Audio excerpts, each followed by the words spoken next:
Bună ziua, dragi prieteni! Sunt Olga și vă spun bine ați venit la Secretele Grădinarului. În această perioadă, usturoiul de toamnă formează tije florale. Perioada formării tijelor florale depinde de 3 factori. Primul factor este soiul usturoiului pe care l-am plantat. Soiul poate fi timpuriu sau târziu. Al doilea factor este data la care a fost plantat usturoiul, adică cu cât mai devreme îl plantăm, cu atât mai devreme tijele pot apărea. Și al treilea factor sunt condițiile climatice. Dacă iarna a fost blândă sau dacă iarna a fost ger, iată, toți acești factori influențează acea perioadă în care tijele apar. Și astăzi vom vorbi despre aceste tije, ce trebuie să facem cu ele, dacă trebuie să le eliminăm sau nu, cum se elimină acestea, în ce perioadă și care este momentul optim pentru eliminarea lor. Între timp puteți să vă abonați la canalul meu, apăsați pe clopoțel și alegeți toate notificările ca să fiți notificați de fiecare dată când apare un episod nou. Și nu uitați să apăsați pe like dacă acest video vă este util și interesant, iar noi începem.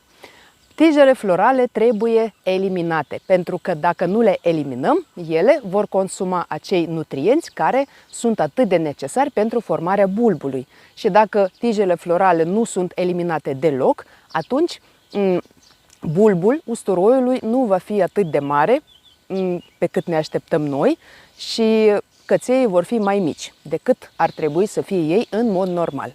Tocmai de aceea, tijele trebuie eliminate. Așa că, iată primul răspuns la întrebările dumneavoastră. Da, tijele trebuie eliminate. Ele nu rămân pe plantă. Al doilea lucru, tijele se elimină într-un anumit moment. Adică, iată, de exemplu, tijele usturoiului meu elefant sunt deja prea mari. Pentru că la noi a plouat în ultima perioadă și pur și simplu nu am avut posibilitatea să le tai la timp. În mod normal trebuia să le tai săptămâna trecută, dar le voi tăia astăzi. Acum am această posibilitate, am timp și pot să le tai astăzi, cu toate că este cam târziu.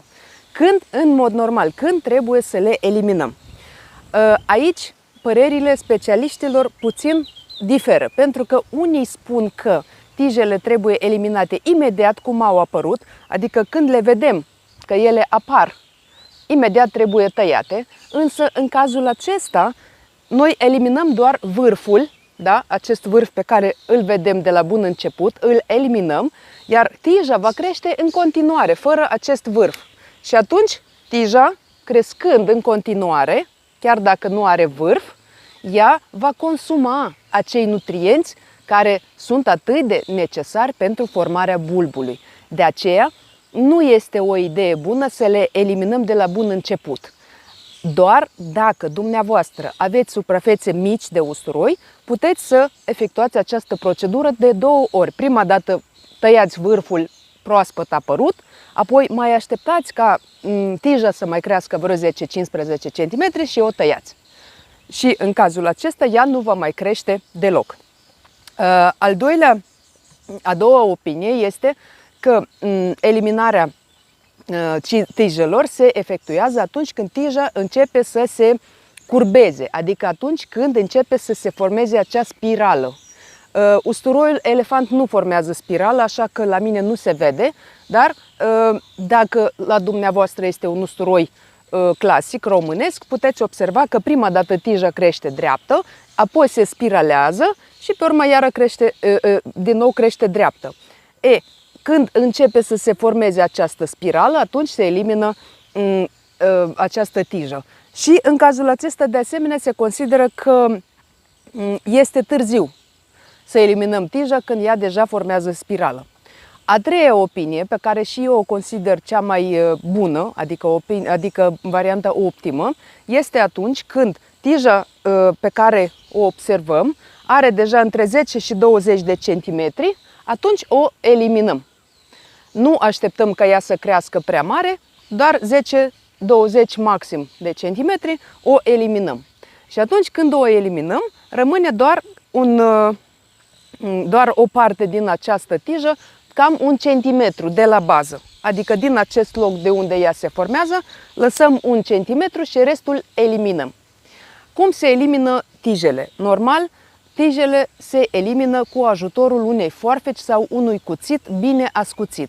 Pentru că dacă, în primul rând, nu încercăm să tragem de aceste tije, pentru că putem să scoatem puțin bulbul din pământ, să rănim rădăcinile, ceea ce va influența negativ viitoarea noastră recoltă. Sigur că acest lucru nu este bun pentru usturoiul nostru. De aceea, nici nu le rupem, pentru că dacă le rupem, această ruptură nu va fi dreaptă, perfectă și asta înseamnă că cicatrizarea va dura puțin mai mult, ceea ce din nou nu este bine pentru usturoi. Cel mai bine este să folosim o foarfecă sau un cuțit bine ascuțit și atunci tăietura va fi dreaptă și cicatrizarea va fi mai ușoară și mai rapidă. Încă un moment important. În ce parte a zilei trebuie să efectuăm această procedură ca cicatrizarea să fie cât mai rapidă? Se recomandă eliminarea tijelor dimineață într-o zi însorită. De exemplu, acum la ora 7-8 dimineață am eliminat toate tijele și apoi apare soarele și într-o singură zi aceste răni pe care le-am provocat se vor cicatriza și usturoiul nu va suferi aproape deloc. Aceasta este varianta cea mai bună. Noi avem niște grauri aici în cireșul vecinului, probabil că se aude că fac o gălăgie toată ziua. Așa că îmi cer scuze dacă graurii se aud mai tare ca mine. Iată, aceasta este procedura pe care în mod normal trebuie să o efectuăm. Eliminarea tijelor este o procedură extrem de simplă și nu ar trebui să apară probleme. Încă un moment. Sigur că atunci când eliminăm tijele, trebuie să lăsăm una sau două tije pe usturoi, pentru că acestea ne vor indica momentul în care trebuie să recoltăm usturoiul nostru. Iar dacă aici am usturoi elefant, la usturoi elefant, acesta se recoltează atunci când, iată unde e floarea mea care a căzut jos, atunci când această floare, care este îmbrăcată cu acest înveliș, când ea iese afară din acesta, când învelișul crapă, da? Deci acesta va crăpa la un moment dat și se va desface floarea. Iată, când floarea se desface, învelișul este crăpat, acesta este momentul în care putem recolta usturoi elefant. Dacă vorbim de usturoi clasic, un soi românesc, atunci când tija deja are formă de spirală și apoi această spirală s-a îndreptat și din nou învelișul începe să crape, atunci este momentul în care putem recolta usturoiul nostru. Tocmai de aceea, atunci când eliminăm tijele florale, nu le eliminăm pe toate, lăsăm câteva ca să ne fie ca un indicator al momentului în care trebuie să recoltăm usturoiul. Ce facem cu tijele după ce le recoltăm? Sigur că nu le aruncăm. În primul rând, putem să le folosim la prepararea mâncărurilor. Tijele ale usturoiului sunt foarte bune, ele au exact gustul usturoiului și se pot folosi la prepararea mâncărurilor pe bază de carne. De exemplu, facem carne la cuptor și adăugăm aceste tije. Sau punem, de exemplu, aceste tije la borcan. Folosiți exact rețeta pe care o aveți, rețeta pentru castraveți la oțet. Exact aceeași rețetă puteți să folosiți și pentru aceste tije. Le tăiați așa cum doriți dumneavoastră, umpleți borcanul și pe urmă adăugați apă, oțet, zahăr, sare, ceea ce adăugați în mod normal la castraveți atunci când îi puneți la borcan. Sau puteți pur și simplu să-i tăiați mărunt și să-i puneți la congelator și să le folosiți pe timp de iarnă, iarăși adăugându-le la diverse mâncăruri. Aceste tije sunt foarte gustoase, sunt foarte bune, le folosim și noi la mâncare. De asemenea, tijele florale se pot folosi și ca și pe bază de insecticid. Dacă aveți jumătate de kilogram de tije, puneți apă fierbinte peste aceste tije, 1 litru de apă la jumătate de kilogram de tije, lăsați așa 2-3 zile să stea să semi-fermenteze, nu lăsați să fermenteze, dar să stea să se infuzeze puțin și apoi luați 50 de ml de soluție obținută și o dizolvați în 10 litri de apă și puteți să stropiți plantele dumneavoastră împotriva afidelor, împotriva musculiței albe de seră și împotriva altor dăunători de dimensiuni mici, pentru că usturoiul are un miros foarte puternic și este ca un repelent împotriva acestor dăunători.